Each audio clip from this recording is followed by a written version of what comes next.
Hi, everybody. Welcome back to week 3 of Point of View. This week, we are looking at textiles, and today is day 8, by the way. We've been having amazing online conversations with some brilliant thinkers, designers, creatives, 15 in total. And the 15 is no coincidence because we made it to line with 15 years of celebration for Cinder Bay School of Design's 15 years being a design institute. So a big congratulations to everybody at Cinder Bay and especially Professor Basant Nair, who's the director. Basant, cheers to you one more time. Before I introduce our today's speaker, I want to also say that, I'm very grateful and thankful for all the speakers who have decided to join us and agree to come on board. It's been phenomenal. We've had some amazing conversations, like I said. And today is no different. We already have on screen Akila, who is a brilliant designer. She's a communication designer, a textile designer, actually, in the current avatar. And she's the co-founder and chief designer for Toile Andian, which is her company, new baby, so to speak. Thank you very much for joining us today, Akila. Akila, I'm going to take another minute and introduce you properly because I want to also share with the audience all the things that you have accomplished. So let me read this out. Akila, you're a graphic designer, and your best work has come out of being able to find expression both as a communicator and as an artist. You studied graphic design at the National Institute of Design from 1982 to 88. And like I mentioned, you wear two hats. You have Designosis, which is your communication design, graphic design studio, and of course, Toile Andian, which is an award-winning home textile company that you set up with in partnership with Pankaj Kher in 2017. You've also a lover of typography as a student, and I think that passion continues. And of course, your company, which is how I actually came to know you first, is as a communication designer. It's been recognized for its editorial design and corporate communication for some of India's best known companies and nurtured over 3 decades. Your body of typographic work, especially for journal seminars as well as book covers, have been widely admired and featured in the book Contemporary Design, Fashion, Graphics, and Interiors. That's an amazing legacy to have, Akila. And I believe we are just getting started in some sense all over again. So welcome to Point of View. How are you doing today? Hi. So all good. So I just want to say that mostly I'll be talking about my own practice of design. As such, I think that's about the only thing that I really have anything significant to say. Your design practice is quite prolific. So I have a feeling that our audiences will have a lot to learn and see and get inspired from. So I think it's going to be an visually exciting session as well for everybody. But before we begin really getting into your work and talking about, and I know that we have a presentation to share with the audience members, I have a poll question that I want to bring out for our audiences. So this is interesting and it's a strategic question for you, and that will be revealed to you when you see Akila's presentation. But let's have poll number 1 for our audiences. Swapna, would you mind sharing poll number 1? There we go. So, for all of you who are students and non-students, when do you think you will be at the peak of your creativity? Is it now? Do you feel currently you are at your peak? Is it 10 years from now, 20 years from now, or 30 years from now? This is a very important question to begin today, and you'll see in a minute why. But please go ahead and put in your answers. Akila, same question to you.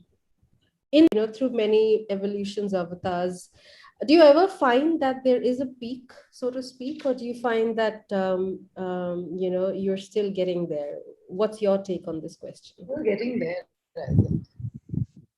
In the ever searching domain. So would you pick now, 10 years from now, 20 years from now, 30 years from now? No clue at the moment. No clue at all. Shall we see what the answers are very quickly before we move on to your work? No, it's interesting because I think we live in a culture that's often looks at the experience as such an important factor that I often wonder whether that has anything to do with creativity at all or not. So we'll discover that in a minute. Swapna, can we have the answers, please? To poll number 1. Let's see what our audiences have chosen.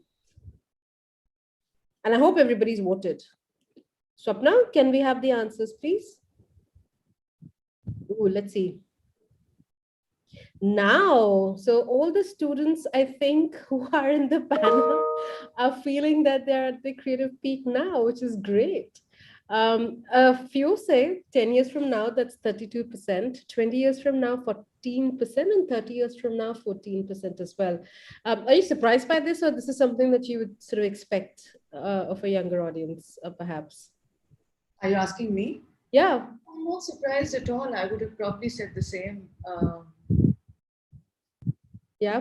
So if I even thought about that question, yeah, my answer would probably have been the same.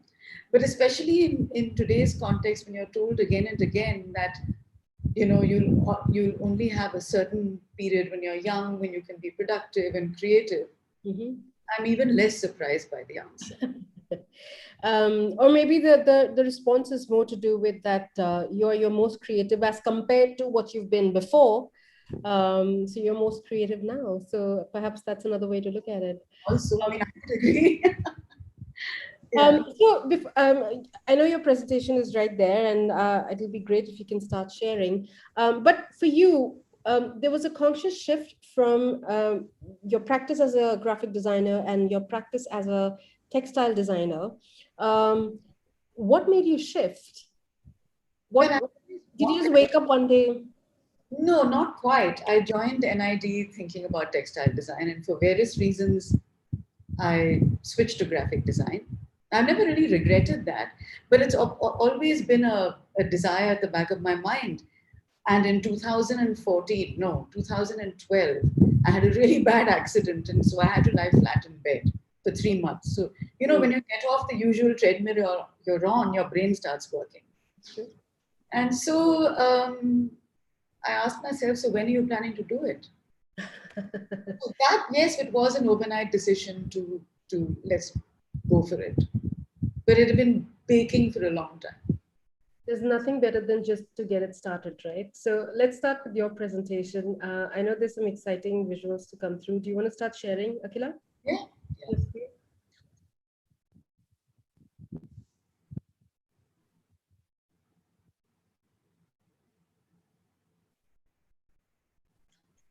Can you see my screen? Yes. I wonder if the audience can guess what this number means. Maybe not. What does this number mean to you, Akila?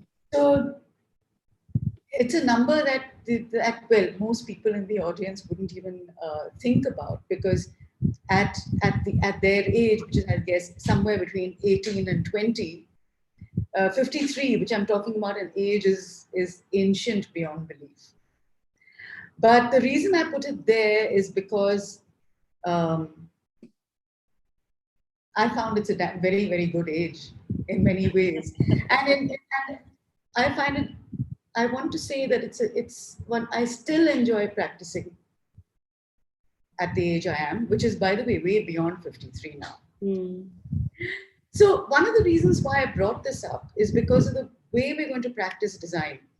Now, this little graphic here, in the first line, at least people of my father's generation, probably all the students over here, their grandfather's generation, you went to college at 18, you started working in your 20s.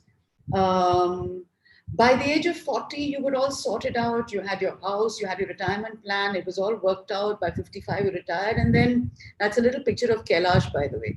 You went off on a tirth yatra or gardening or whatever it was, and then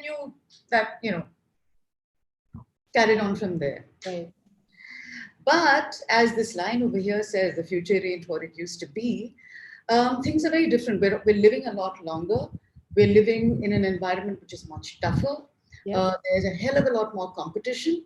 Mhm. And so, this is no longer what our lives are. Mhm. So for various reasons, we're going to be working much, much, much longer. As you can see, I've put that little Kailash somewhere in between because you can go do your Tirth Yatra, come back and just carry on working, Carried working. which I see as a good thing. But we're also, the main thing I want to say is that we all be practicing design for a very long time. So then how are you going to keep yourself excited and interested and continuing to do the best you can do?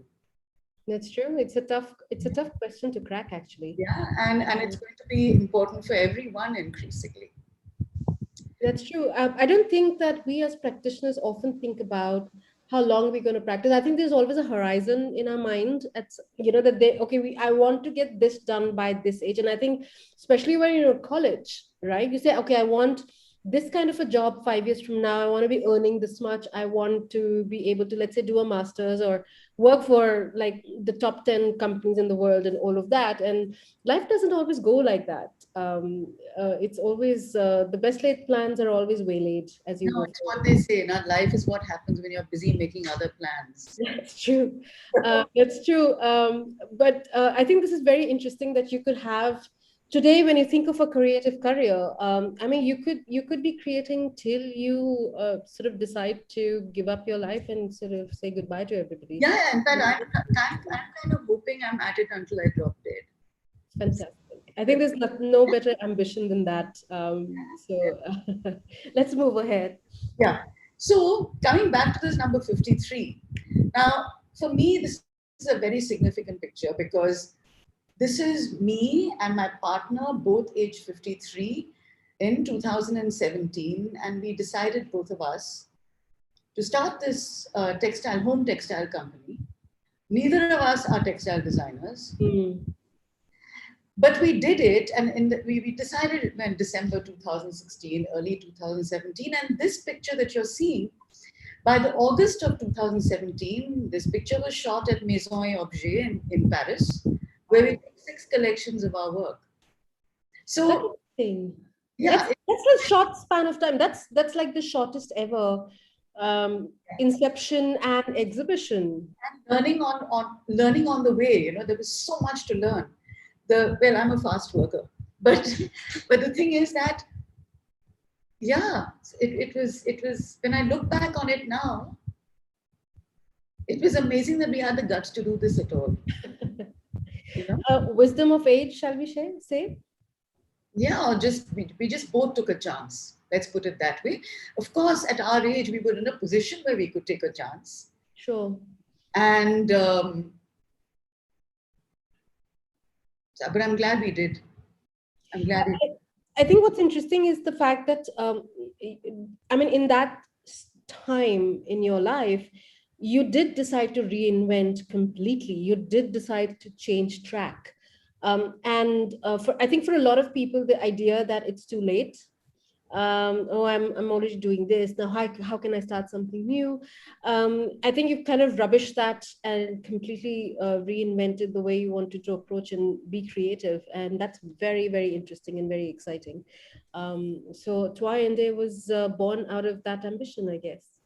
Yeah, So Pankaj and I, we used to constantly talk about art and design and textiles and so on. I'd experimented with printing by then. And we used to always wonder that why is the Indian home textile, printed textile, not the woven, why is the printed home textile thing so boring? You walk into any shop, try to buy a printed sofa upholstery, for instance, and it's the same old thing you've probably seen for 100 years, you know.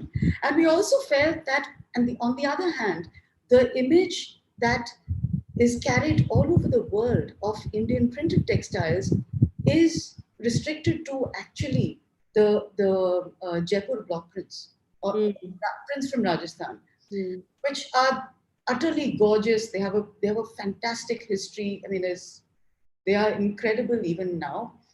But we felt that surely this can't be all there is. We come from a history of storied textiles. So where is all that gone? And why is it that we're not looking around us to find inspiration? Right. For print. So this difficult to pronounce company, Toilandian, was born. Also because, you know, talking about our history, back in the 16 and 1700s, you know, our Indian textile was so popular that in France, where they were having a hard time with their own textile industry because Indian textiles were so popular, they were called Andians. Aha, okay. That's interesting. And pal basically means fabric or a cloth. It's also a very popular genre of interior fabrics and other designs that people look for. But we wanted to remind ourselves about this history. Lovely. When Indian textile trade dominated the world. That's beautiful. Hard to say. Yeah. Yeah. Every year since we have been around, we've won awards for our work. So we're quite proud of that. That's amazing. I think a lot of people who currently in what we call the startup ecosystem, I think they usually take about 3 years to 5 years as a trajectory before you can actually put a successful product with good user testing, run everything out there. And this is a significantly shorter span of time for a success matrix. So if anybody would like to study how a designer and can get both creative and business savvy, I think they should come back to you for it. Business savvy, but yeah, we really were convinced that we had stuff to say which wasn't being said. Most importantly, and we'll come back to this image in a while. It's from a collection based on B.V. Doshi's architecture. Yeah. Right. Now, I've just listed down over here some of the things which matter. Actually, the list is really, really long because there's so many things which make you a person who's excited about their work as a designer. Right. I think age is definitely one. I think, unlike the belief in this ageist society that basically you like die after you're 30 or something, I find that, you know, age is fantastic because, you know, you have so many years of practice behind you. You think so clearly, you know, so I think it's a huge advantage being older. And the rest, as I said, you know, we took a chance. Many of these things were born around conversations that my partner and I had and continue to have almost on a daily basis about, you know, what we're going to do next. And the rest of it, of course, all of which we believe in. But as I said, the most important thing is that we still have something to say. You know, it's not like you're flogging a dead horse here. That's true. So that's fresh. I think it's very, very important because I find that a lot of people who have interesting work or interesting point of view, essentially, are the ones who are able to create something unique, something beautiful, and are able to tell a new story. And I feel that as a creative, that's very, very important. I mean, let's have a look at other stuff because I think our audience will be very curious to see how do you continue to have something to say? Yeah. Okay, so as I said, this is a very important thing. You know, this was born out of talking about what is important, not just to us as designers, but what do we want to say about Indian textiles? Right. So the conversation was really important. And as you can see, I'll be interspersing visuals with some of the process that we follow, which is very research based. The collection which we showed you earlier, when B.V. Doshi, the architect, won his Pritzker Prize, we decided to do a collection in honor of his body of work. Right. So what you can see on the top left is his studio Sangat. Mm-hmm. And what you can see on the right in the chair is the signature print of the collection, which Lovely. is based on that. Mm-hmm. So that's why we said stories are important. Mm-hmm. Finally, it's a print. But we really want people to feel that there's something embedded there if they want to know. No, no, beautiful. Yeah. So every one of our collections has, that's why our tagline reads spinning yarns. People think we mean actual textile yarn. We keep saying, no, we like the stories. Story, yeah. Interesting. Here again, this is a collection called Kahavat, which I'll go into a little later, but it's based on Indian idiom. So that's why I said, talking about idiom, all of these collection ideas come from various roots. There's no one way of doing it. You might read about something. You might see, like, for instance, when Doshi won his Pritzker Prize, we said, why don't we do a geometrical collection based on his work? So it comes from so many sources, and that really makes us happy. And of course, Indian craft, Indian tradition is very, very important part of it. For instance, this is the only woven collection we've ever created, which is very brave of us, because I always wanted to do something with Kanchipuram silk motifs, because they look so stunning in saris. And they're so geometrical, ultra modernized, to wonder that why is it only on a sari? So we worked with weavers to produce this limited edition of cushions. It had to be limited edition because it was really tedious and very, very expensive, because we didn't cut our cushions from a sari. You understand? Every one of our cushions was woven to specifications. It was for the weaver. Every cushion was like weaving a palla. Wow. And they were all based on the bottom left, the picture that you see, based on the Gopuram design, which is a well-known motif in Kanchipuram textiles. So already from B.V. Doshi to saris, I can already see a wide trajectory of inspirations. And that's very, very curious. Because I often find that designers' work sort of, it kind of builds on similar themes. So is this a conscious choice, or you just kind of I don't know what else to compare it with. Is this a conscious choice to kind of do such a I think that there's really no other choice. There's so much subject matter in this country. That's true. That's true. Stick to one thing. That's true. There is so much around there. And that's why, by the way, one of the things that you may have already noticed, we don't have any one style. That's true. Yeah. Our style is completely dictated by the subject that we're working on. So we work on everything, from collections which have based on Pichwai paintings to architecture. Fabulous. Everything in between. Yeah. We really research our themes very, very well. So that when it comes to the design stage, it's so fast, because you've already really absorbed what it is that you're talking about there. When you say research, what does it really mean? Well, for research entail? Sorry? What does your research entail on a general basis? A hell of a lot of reading. Wherever possible, doing it on foot, like when we were in Bombay, when we were doing this collection on Bombay's Art Deco architecture, it was a lot of tramping up and down, looking at the buildings, walking in, looking at the grills, looking at the floors. So it's a combination of many things. So visual documentation, studying on site, reading, whatever you can, whatever sources you can get your hands on, and of course talking to people who are already experts or practitioners themselves. All of that counts. Nice. It sounds very rigorous, actually. Even if for one collection, which again, I think for me the question about research is also whether the kind of work that you're producing, is it seasonal, or is it you do one collection. How often does that come out, and how do you spread that No, work? we just keep doing them really. Okay. As I said, when because in fact, we have such a long list of ideas that we're not going to be able to do it in our lifetimes. We keep adding to it. So the only thing is to get it out of the way. Yeah, nice. So, so this is what I meant. That inspiration is everywhere.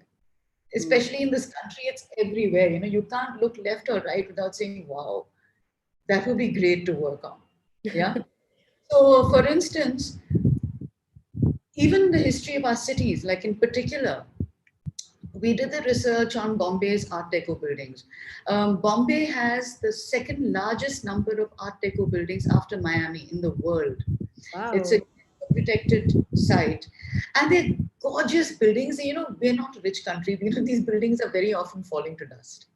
Mm. So we saw the work that we did we produced wallpapers and textiles as a sort of our own way of archiving these beautiful buildings, which are there from the 1930s.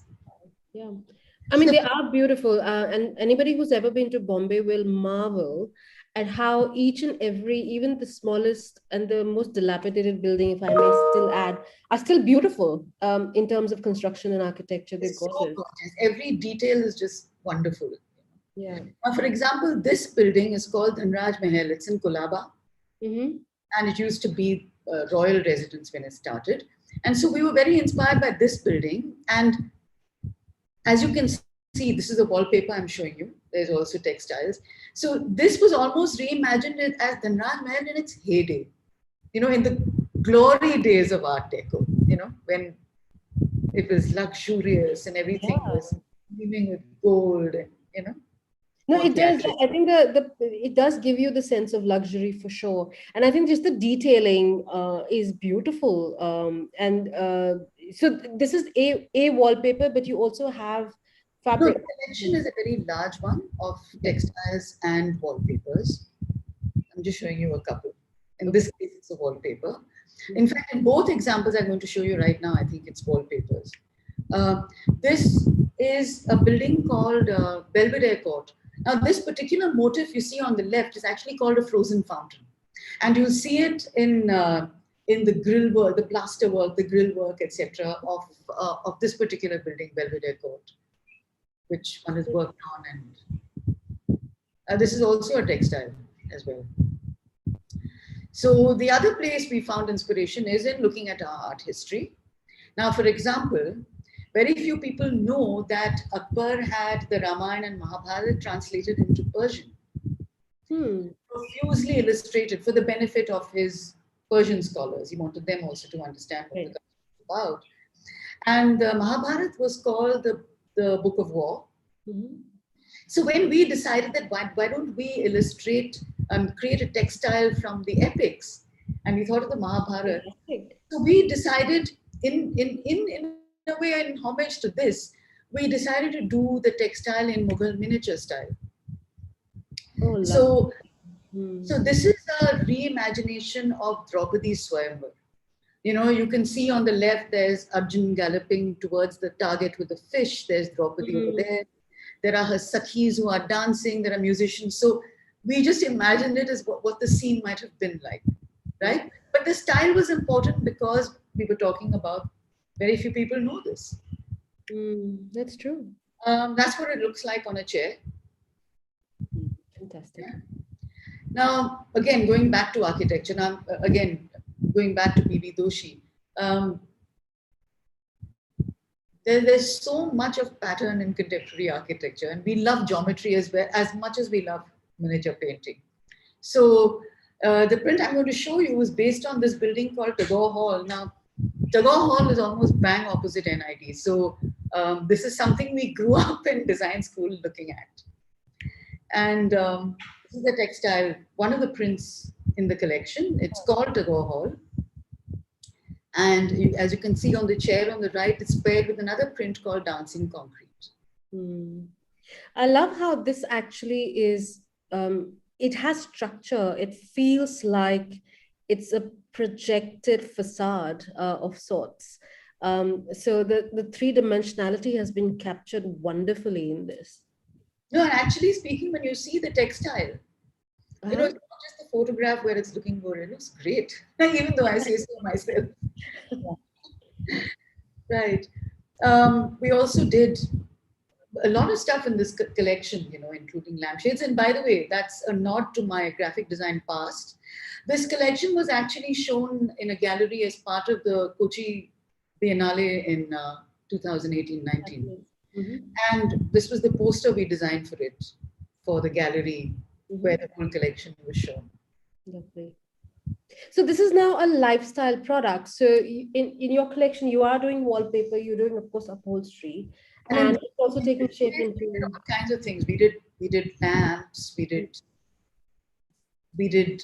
even did bags. We did Oh, slippers. We did. You know, we had a lot of fun with this collection. fabulous. Yeah.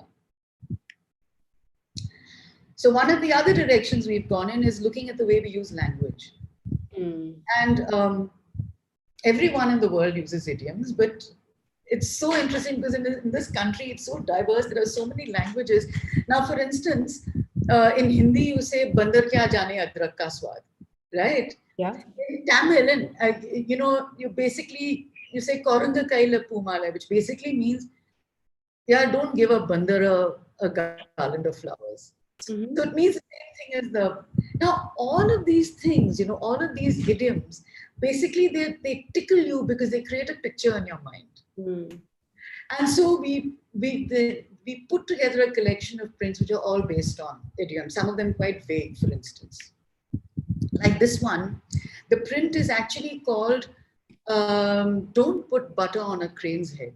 You can't put butter on a crane's head. And it's from a Tamil idiom, which basically says, you know, cranes are so difficult to catch. Mm. Don't try to put butter on their head as well. It means two things. It means, on the one hand, it means a difficult task. On the other hand, it's also used to talk of people who complicate things unnecessarily. So that's the print we based on it. You can see a close up of it here. Oh, beautiful. And this is another one. You know, you'll recognize the horses as being from Bengal, but they're Mm-hmm. Bangla horses. And the idiom was, don't take a mud horse into the water. Aha, of course. And the Bankura horses are mud horses. So um, we also look at, you know, our quotidian lives, you know, for inspiration. Now, for instance, the lady on the right, her name is Gayatri Shankaranarayan, Okay. and she does the most amazing columns. Lovely. And columns are something being a Tamil I've grown up with all my life. You know, the fact that you wash the place outside your house every day and you use this. And she not only does traditional ones, but completely abstract columns, which are her style. And we worked with documenting her work for about 3 or 4 months. Oh, And we wow. produced this collection, you know. And Lovely. and as I shared with you once, the only way we were able to do this is because of technology. So more on that later. That's why one of the things which is very important in that list that I had is technology. So just to pause on this cushion set for a minute. So all the patterns that one sees here is done by this lady. It's her column patterns that you've kind of used as an inspiration. Yeah. And they're beautiful. I mean, I don't think I would have ever put column in context to cushion prints, for sure. So this is beautiful, and what an ode to a obscure artist, or almost. Yeah, she's amazing. Mm, I'm very glad that I discovered her by accident. Right, going back to our craft traditions. This is the collection we worked on. You can see a close up of it, what we wove for the cushions, what he got woven rather. This is oh, one of, and we also, you know, the same Kahavat collection, we also worked with the block printer and did block printing. So we've done this and that with technology. That's just us saying we ship all over the world. Aha. For all this, I mean, after all of this, I found a lovely peanut cartoon the other day, and I thought it was very apt, you know. So especially when you're young, you think about this, like, how am I going to be successful? And the thing is that it's true that nobody has the answers. So I love the way he says, you might as well do back exercises. This is fantastic. But what amazing work, Akila. Because do you mind if you just stay on the presentation? I want to go back to a couple of screens. Yeah, sure. So I want to go back to one of your first screens where you talked about what your process really is, and you talked about, of course, age, technology, skill, community. Is there a specific order to that, or do you find that there's in your mind, what do you feel is most relevant to you when you look at the work? Because I mean, I'm sure a lot of these don't happen together. But for you, what is the most relevant in your current work? Is it technology that you're exploring? Is it the craft, or even if the craft of storytelling, or actually stories are also community in some sense? So, an idealism that you mentioned here. What for you is the most significant as a process? Well, certainly it's, when I use the word craft here, I'm not talking about craft as in handicraft, but the craft of being a designer, which isn't often spoken about. And it's in the way you think, how you teach yourself to think. And all of these other things are important for that. Reading, for one thing. It's been my experience. Fortunately, I have read a lot. And I find the more you read on subjects which have absolutely nothing to do with design, the more it informs your own process. And it makes you a better designer. So it's really important. Conversations, of course, as I keep saying. And idealism, yes. I think one of the things which has definitely kept me going is the fact that I believe myself to be an idealist, and I'm proud of it. And many of us, we were from a generation which was more idealistic. And I don't regret that one bit. I think idealism and optimism are very, very important for a designer, because you are trying to create a better world, create new things to inspire others. So I find that combination to be very, very important. But coming back to this idea of craft as a designer, I think what you've said is very, very important and very critical, because I often find that when you're working with collaborators, and it might be an artist, it might be a craftsman, artisan, how do you distinguish, and when you're creating a piece of work, how do you distinguish where the craftsman ends and the designer begins? Do you find that there is a line or a semblance of distinction there? No, because look, my own design process is actually quite fluid, and the structured part of it is the reading and the research. Right. But my process is I don't hamper it with too much of detail. And the one thing I don't hamper it with is looking at design. I don't do that. Even as a student, I never read a single design book. And I am very happy for it. Because at least it gave me, and it continues to give me, in this visually cluttered world that we're living in, it gives me some space to find what I'm thinking about. That's very important.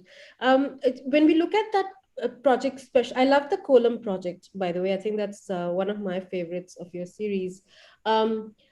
Between her art and your skill as a designer, where is that line? Where is the point where you say, okay, I'm going to take this much from the artist and this is what I'm going to do as a designer? How do you negotiate that?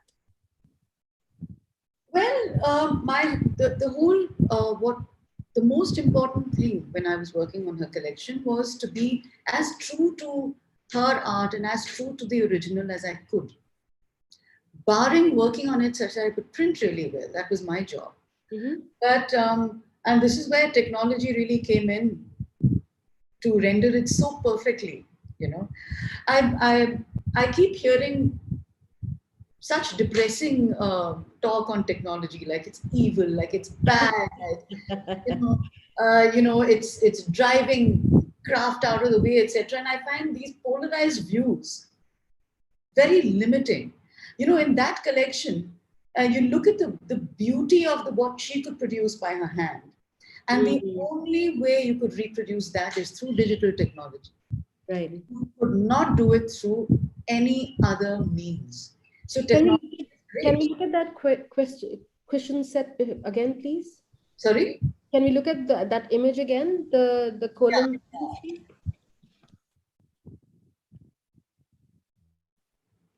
Sorry, I'm making you sort of jump up and down, but yeah. That's okay.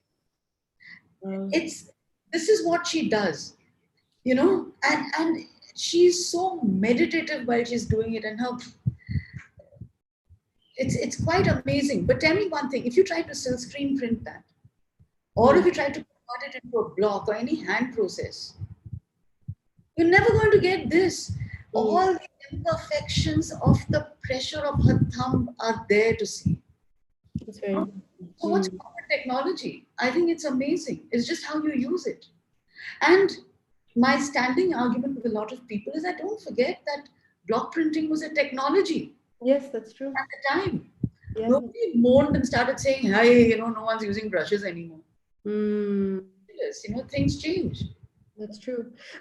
This brings me to an important juncture. I want to bring up poll number 2 for our audience members because we are talking about the relevance to design process. So, Swapna, can we have poll number 2 here?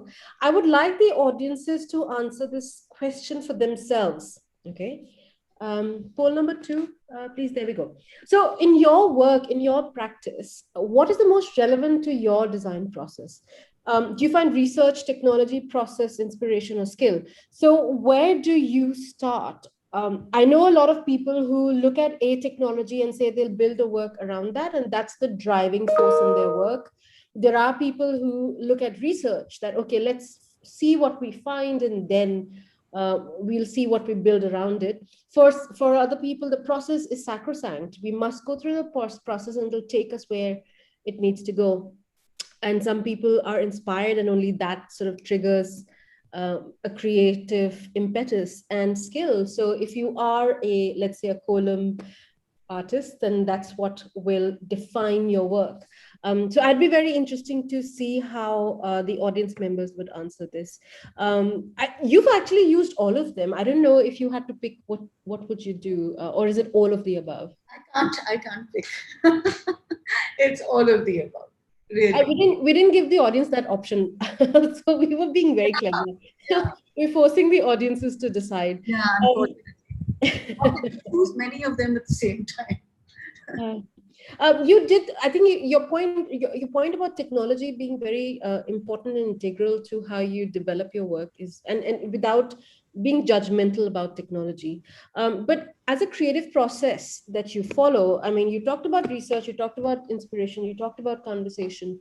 But for you, the way you learn the design process in school or college, do you find that it still continues that way for you even today?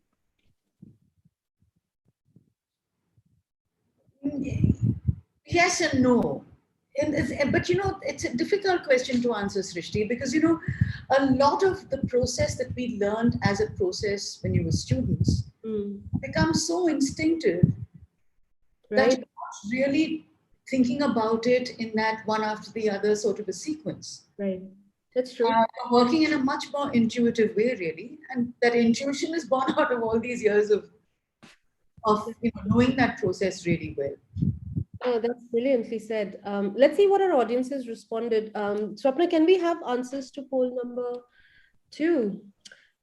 So inspiration seems to be the most important aspect for most people. 43% say that it's the inspiration, 35% said research, 0% said technology. I'm very surprised by that. Process 4% and skill 20%. So inspiration seems to rate the highest. Again, do you think this is a fair assessment, or are you surprised, or you feel it would have gone differently? hard to say. Although I'm very surprised the technology But I'm says surprised zero. about technology because, to the best of my knowledge, most young people aren't they glued to their screens and Instagram? Yeah, I think they're being idealistic right now. The minute you open Photoshop, that's the process you're following. So you're not devoid of technology anymore. It's very hard to create without technology today, actually. To be a purist, I have come across very few people who are purists in today's day and age. No, Um, and good luck to them. I mean, you should have purists as well around. Why not? oh, super. It's Um, it's only the black and white mindset that bothers me. That's all. Yeah, yeah. I have another question because we are talking about prints at the moment. You're using textiles as a substrate, in a sense, and you're printing stories. So they could be on anything. So why textiles? Well, the way a textile folds and the way it hangs and the way it will drape itself around a cushion or around a sofa or in a curtain adds its own dimension to it. The way it will flutter in the breeze, That's you know. true. So it's live in that sense. I mean, we do wallpapers as well, but I have to say my heart lies with these because once it's printed and once it becomes something, it has a life of its own That's lovely. beyond what one has done. And that's very, very true. I am trained as a product designer, so I don't think I ever think of products as alive in that sense. So it's an interesting perspective to have. I hadn't thought of it that way for sure. So that's very, very interesting for me as a product designer for sure. Akila, we've also talked about age and the experience and instinct and intuition that you have evolved over the years. And of course, that lends to your work in an amazing, amazing manner, and it's much richer for it, for sure. But we are also talking to an audience which is a young, maybe starting to have new experiences now. So how would you tell a young person who's 18-year-old or 20-year-old to build meaning in their work, to build experiences? How would you define a meaningful experience, and how would you help them imbibe that in their work? Well, the easiest answer is to look around you, but I feel that the problem is nowadays people don't give themselves time to think, or rather they don't give themselves time to listen to their own thoughts, see the pictures in their own heads, because what we found is that the moment you give a young person a brief, they will just leap onto Google Images or to Instagram. Oh, And the point is that then you're done, because the pictures in your head and the voices in your head and all of that, which is anyway difficult to grasp, there's no time for that, and you're already deriving from something you've seen and not paid attention at all to your own experience, your own memories, your own, what flows into your mind. So I'd say that's really important, to give yourself time to think before you look at things. I'm not saying that Google is bad for one thing, because it's great that you have a knowledge base at your fingertips. But I'm saying you need to give yourself time to let your own inner eye see things. oh, yes, that's very, very important. And we're going to do a quick truth check for the audiences. Can we have a poll number 3, please? I think this question comes at exactly the right time, and I would like the audience members to be very, very honest when they answer this question. Swapna, can we have poll 3, please?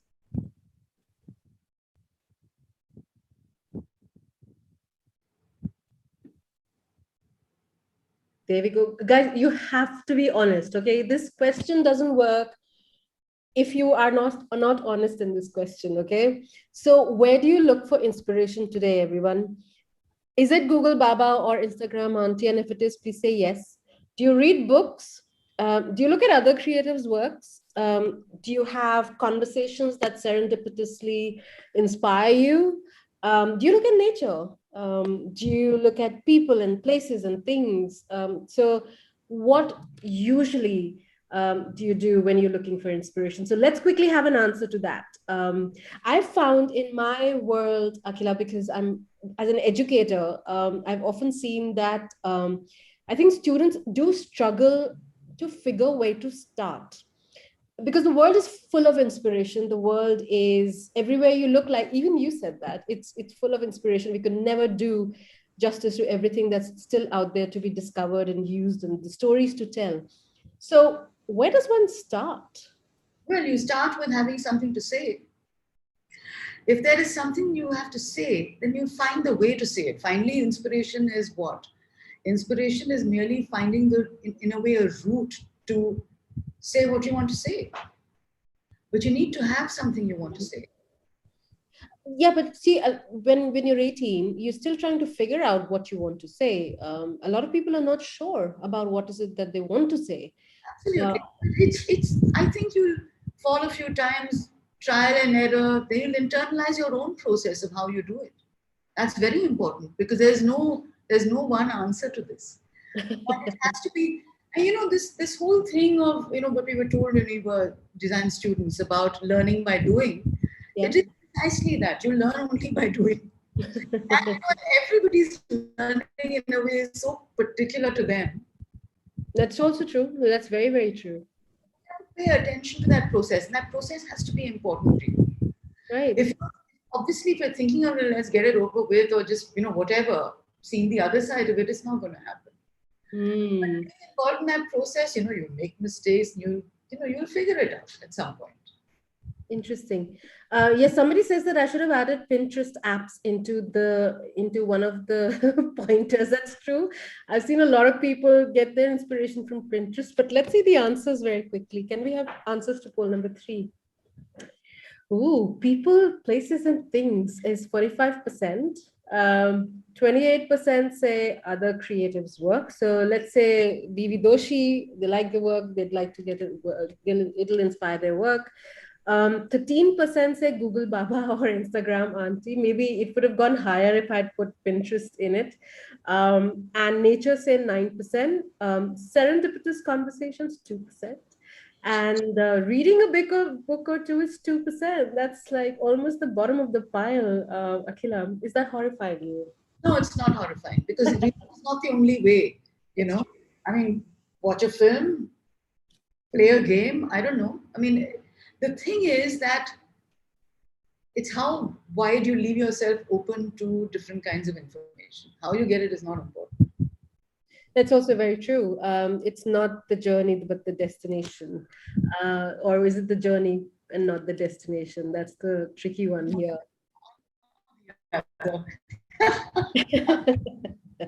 Yeah.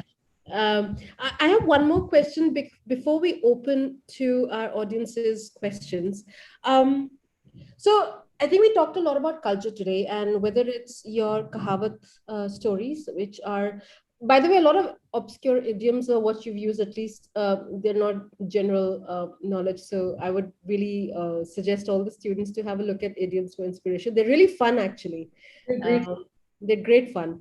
But have talked about culture. We've talked about historical architecture. We've talked about personalities. We've talked about traditional art forms. We've talked about traditional ways of weaving. We've talked about all the things actually that embody a culture. And we're all imprints of embodied culture. And as creatives, it is often very, very difficult to look at it objectively, because you're born out of that culture. It's your everyday. You're immersed in it. So how can one reflect objectively on culture as a design mind or an investigative mind should? Um, it's a difficult question to answer. I'm not sure about the objectivity. Mhm. Because see, it's so seeped in you that it's hard to be objective about it. But Yeah. the one thing I can say is that definitely, um, with 200 years of colonial legacy, really did make us look down on what our own culture is. You know, we were almost ashamed of it. When I went to school, it was considered like completely awful if you spoke if you spoke in your mother tongue. Really? And if you look at the repercussions of that, you know, you gradually start looking down upon practically anything which is in your backyard. Mm. You know, I mean, I can't forget, it dawned on me just a few years ago that I studied graphic design and I Uh-huh. studied color Mhm. and color theory and everything without once having an Indian miniature cross my field of vision. Wow. Yeah. Yeah. Right? We Mm-hmm. know everything about Victor Vasarely upwards and downwards, but we never looked at Indian painting for inspiration, not just for color, you know, for the utter playfulness, the delightfulness with which the artists even imagine a tree. It's alive. We never looked at all of this. Mm. And this is down the road. Unfortunately, people like me, I'm a Tamil. I can't read Tamil literature at all because I never studied it. Mm. You lose a lot of, you know, what you could be looking at because it's so exciting. And I think things are better now. I think, you know, my generation was, you know, one of the first few, you know, very typical convent educated English speaking people who Mm. literally look down on everything else, you know, used to say the vernacular. And Yeah. okay, it's sad, but I'm making up for it now and I'm enjoying it just as much. Yeah, well, it looks like you're having a lot of fun, and what wonderful work you've produced. So it looks glorious and it's amazing. And I hope we keep seeing a lot of that and a lot of stories to Yeah. come out of your work. So I think we're going to very quickly move our focus to students and their questions. So what we could do is maybe we can stop sharing the screen so that they could just focus on you. There we go. Perfect. So I'm gonna there's quite a lot of questions. So we'll see how many we can take. We do have time. So the first question is Gopika Suresh. Um, I'm not sure what you mean by your question because it seems incomplete. You're asking scope of sportswear designers in India. Is that a question, or are you asking how textile works for sportswear designer? I'm not sure how to answer that. So maybe you can rephrase your question so that we can understand, Gopika. We'll take it up again. Yeah. Do you wanna attempt that question? Should we move ahead? Because I We can't. can attempt it. I mean, I can say very clearly I have no clue about it. I have no clue about fashion to begin with. And certainly I'm sorry. I mean, I have no idea about sportswear and how it works. I'm sorry. Mariam Samreen asks, "Hi, ma'am. It's mind-blowing that you bring idioms into textile design. It is the appearance of the design you give the priority the most, or the story, or the view you show through your design. So, the appearance or the story, what do you give priority to?" Well, both, but let's put it this way, the appearance is very important because most people are going to see the appearance.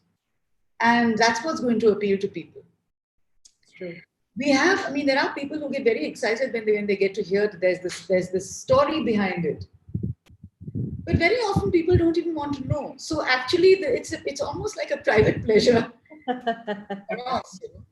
You know? It's like you look at a box and the box is very inviting. It's only when you unwrap and you start studying the box and you find the delicacies inside that you're like, oh wow, that's amazing. So it's almost like you said, I like this idea of the hidden pleasure or discovery. Yeah, Once you own the textile, and that's that's the very idea. good. And actually, from a business point of view, whatever gets your customer is good, I guess. The story or the appearance. The appearance is so important. No, but we're all visual creatures. I think that's the first way we connect to something. Yeah, So you can't ignore it. I think any designer who says that form is not important is misinformed about what design can do. Okay, let's move to the next question. We have Gopika again. Future of eco prints and natural dyeing. What do you think? Oh, well, what prints did you say? Eco prints. Ecological prints. So I'm saying eco-friendly prints, I'm assuming, and natural dyeing. Future of, eco prints. Look, the thing is that it's a damn good question, actually. Look, for instance, we print mostly digitally, right? And it's a great process talking about sustainability. Number one, you print to order. So you're not printing hundreds of meters which are lying stored somewhere, which, if they don't sell, will end up in a landfill. Right. Number two, you're using dyes which are ASO free. They're certified dyes. They're certified by this company called Inditex, which certifies clear to wear inks all over the world. They're non-toxic. And they're therefore non-toxic in many ways. It doesn't go into the groundwater and so on and so forth. Mm-hmm. Generally speaking, the process, the digital process is rather sustainable in that way. And that doesn't mean that natural dyes are not, but it's getting harder and harder and harder for people to use natural dyes, because people, unfortunately, while everyone goes on about, oh, handmade, oh, natural dyes, the thing is, in this country, no one's willing to pay the price for it. That's true. That's the sad thing. At least if it's so important to you that things be made by hand, that they be made with dyes which are extracted from plants or whatever, pay for it. Like a yard of block printed fabric, a meter of block printed fabric in the UK will sell for 150 pounds upwards. Think of what it's sold for here. Yeah, pittance actually. And it's actually as important to me that the people who are making it are as important as whether the art form will exist or not. Whether there is whether natural dyes continue to flourish or not, to me is less important than the people who are making they're living from natural dyes.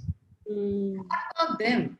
Why are they always so desperately poor? In everybody is very enthused that you preserve a craft and it should be preserved, but at whose cost?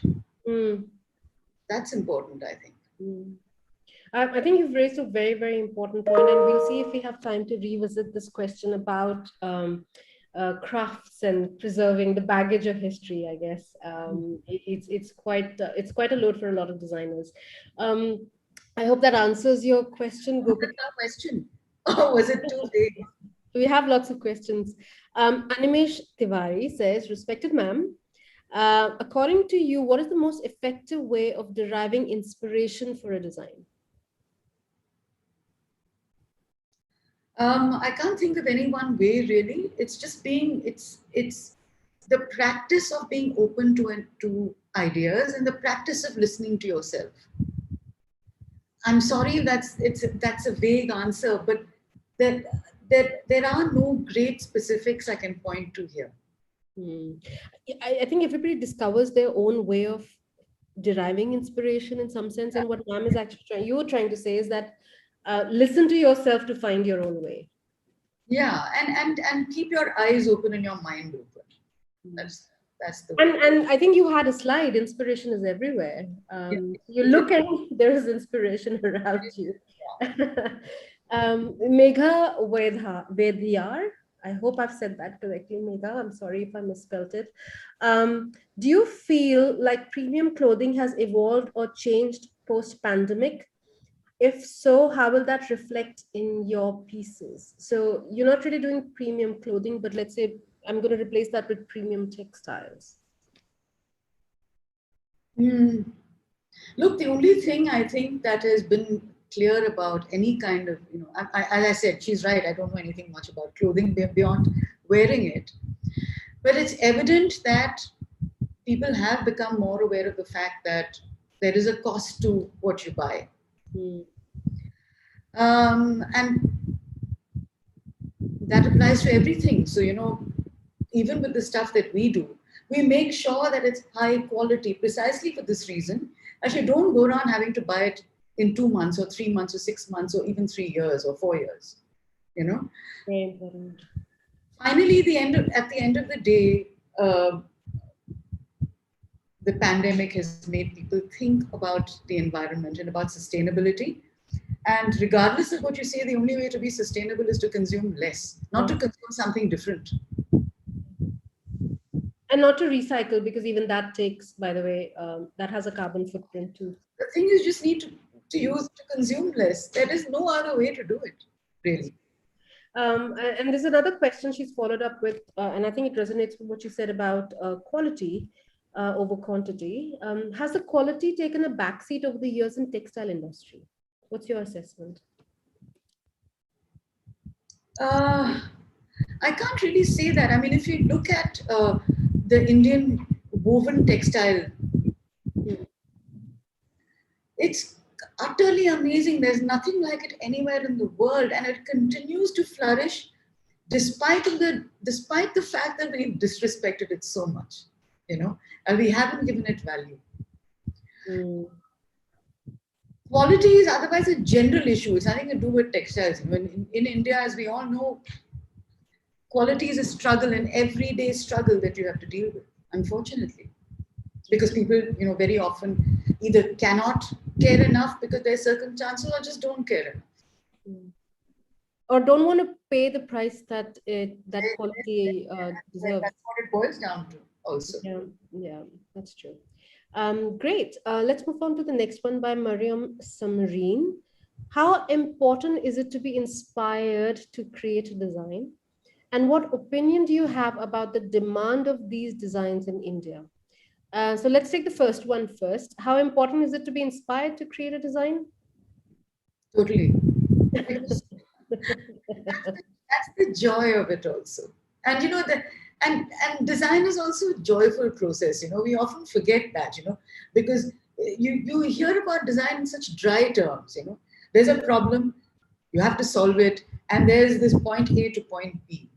The whole delight, the joy of being inspired, of creating something, it's very important. It's very important. And I think you realize that as you get older as well. I mean, I've certainly sort of realized that I think in the hard-nosed ways of strategy design and all of those things, you forget, you're missing the joy of creativity. And I think that's very, very important. So I've certainly been reminded of that in recent years.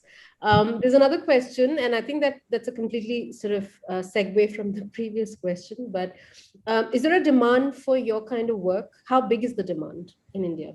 Printed textiles, storytelling printed textiles. There is a demand in the sense, look, you won't know about our brand the way you know about D-Decor. We're a boutique brand that way.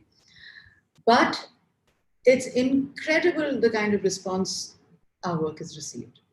And especially now I'm going to be sarcastic here, especially because, have you noticed that the more sophisticated an Indian gets, the more beige they want to get? I can't understand this. It's like people get frightened, of color, of pattern, and yet these things so intrinsic to us. That's true. Of this over beigification of homes, we've had a tremendous response, and especially from interior designers. Fantastic. By the way, we have a lot of interior designers and architects perhaps in the audiences. So I hope they learn something from what you're saying just now. Don't go for beige only. Yeah, well, it's a pet peeve. Let me put it that way. I have nothing against the color. I mean, being a graphic designer to begin with, there's no color which is a bad color. But one gets exhausted by this wall-to-wall beige. That's true. It is too boring. It is too, and it's there's no personality, I feel. Yeah. Everybody's house looks the same. Everybody's clothes look the same. I think you're losing the person in some of that. So I'm going to go to the next question by Muhammad Nihal. One obstacle that seems to be apparent after you find an inspiration is how to make it a reality. Oftentimes, startups lack the necessary resources, connections, and the required skill sets to transform the figure in your head into a physical form. In such a scenario, how would you advise us to move forward? Well, I would agree that skill is important and practice is important, but resources not necessarily. Um, Let me tell you that we built this company on very small resources between just the two of us. You simply did not need any, vast sums of money or infrastructure or anything. And so that's not required, but yes, skill is important because it helps you realize what's in your head. And that practice of acquiring a skill, now whether it's a skill with your hand or with software, is unimportant. But any medium that is going to allow you to express what's in your head, it's very important to be very skilled at it. I am. I'm proud to say I'm very skilled at all the software that I use. I think it's very important to make your ideas tangible. At the end of the day, as a designer, you should be able to translate what's in your head onto a piece of paper, if just that, or software or whatever. And if you're not able to do that, you will always be in the realm of ideas and you'll never be able to create anything. Even to communicate it to somebody who can translate it for you, you'll have to at least figure out a way to communicate that. So skill, I would agree with you, is super, super critical.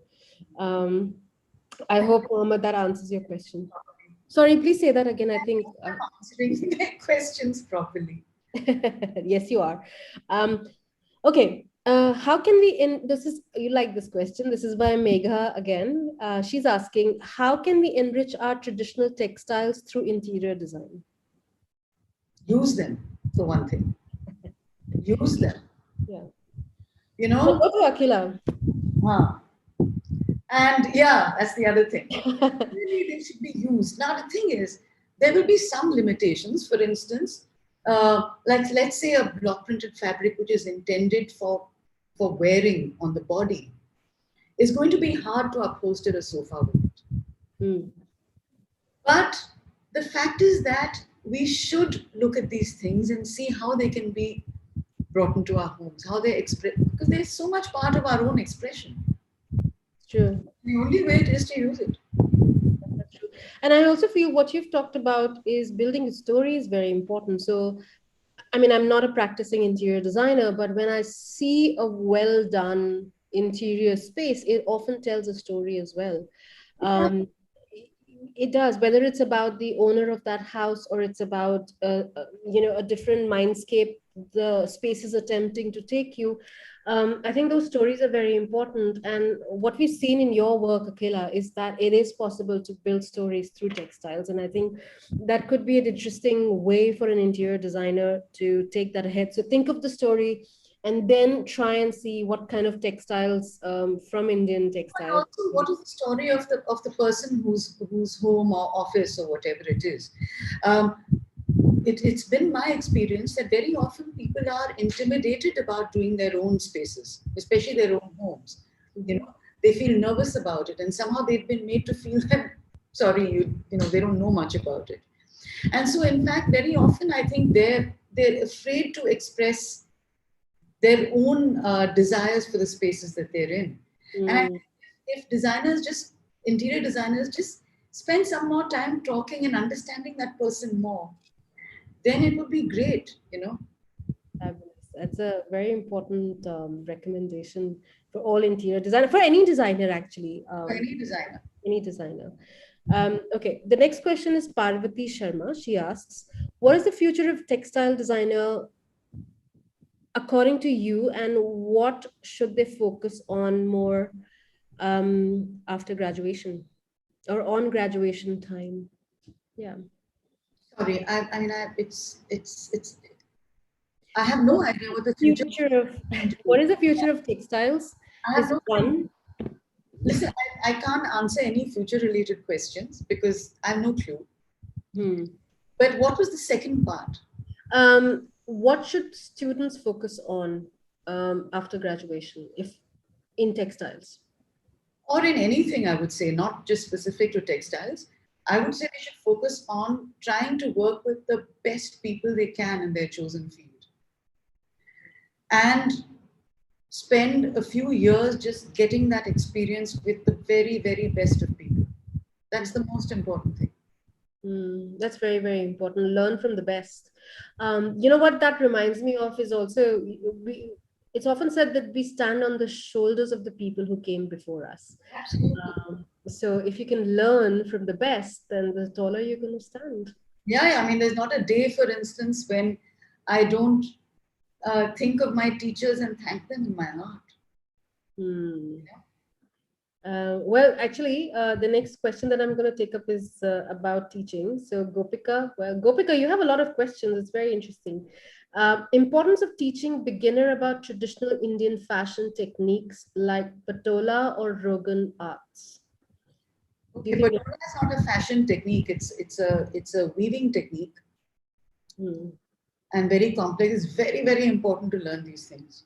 Hmm. If you're as a textile designer, our weaving traditions, as I said, are completely mind blowing, and they absolutely must be looked at, documented,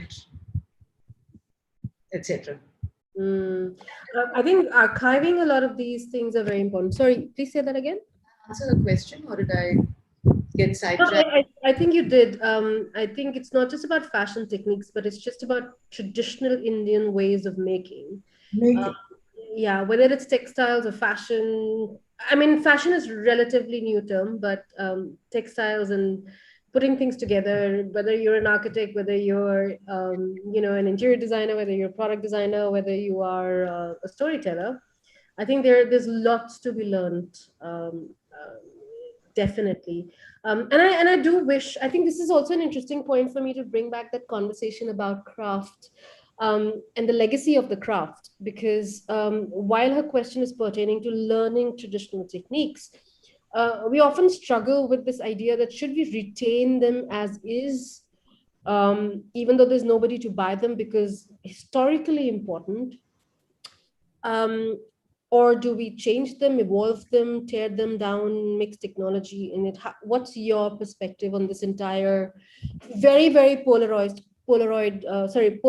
conversation? Well, I think that, as I said, you have to look at this from the point of view of the producer, right? I mean, I think even if you look through history, the poorest people have been weavers. You Mm, know, think of Kabir, for instance. mm, And the thing is that I feel that there's so much being said about dying crafts, but not enough being said about dying craftsmen. You know, this Kanchipuram collection that we worked on, right? Now, all the, you have all the weavers and the dyers, they're working in little like 2 foot by 2 foot places. Okay. mm, Do you mm, think those dyers can afford to buy um, non toxic dyes? mm, There's no one to support them. So, what happens? Imagine the groundwater in the entire place mm. in Kanchipuram, in Arani, in all these places is utterly contaminated because of the dyes. But what are they going to Yes. do? Mm, So somewhere or the other, if we don't look at the person in the center of the craft, then to me it has no value. You know, the producer, that person's life. Why cannot that person aspire to a nice large piece of land, a house, mm, future for their children? That's more important to me than saying, oh God, can we keep this thing preserved? that's true. That's my view. It has to be human centric first, craft second. That's very interesting. And, perhaps a way to do this is that if you do learn them in schools and colleges and you do discover traditional arts and crafts, I think don't just study the crafts, but also study the craftsmen and see what could actually help them, help them sustain it. Because if they disappear, then the craft disappears automatically. Help them be prosperous, I say. I mean, that has to be part of it. They should prosper. Yeah. Like all of us want to prosper, you know? Economic viability is very, very important. Yeah, and if if the human beings who are doing it are not going to be able to survive, then in my view, the hell with the craft. It's very important. Yeah. That's really something for people to think about, all the students especially, because as you're learning, The future is you guys. So it's an important question that you all will face. There is a question by PK Divya Baburaj. Hi, ma'am. I grew up in Ahmedabad and I saw lots of cotton textile mills are closed now. In Yeah. this modern era, as we are purchasing synthetic fabric more than natural one, is our rich Indian textile disappearing? Well, yeah, but it made because as I said, it boils down to what you're willing to pay for something. Now, the synthetic saris, for instance, cost so much less. You can wash them, wear them, throw them, don't need to iron them. So it's convenience and its cost, which had its own role actually. But that's the way it is. But I wouldn't say it's all dying out or anything, but certainly it needs a lot more appreciation, respect, and putting your money where your mouth is. Pay for it. That's very important. The last one is a very interesting question. I think that's the last question we take from students. And it's an anonymous attendee. I wish that you had put your name because it's a good question. How have you evolved as a designer, Akila? I'm still evolving. Yeah, but going back from where you were and where you are today. Well, let me put it this way. When you look back on something, it's very tempting to give it a color or a story, which which really is not the sum of all its parts. But I have to say that one of the things which has been very, very crucial to me, and I hope to be able to do the same thing for others, is the huge amount of support that I've received as a practitioner.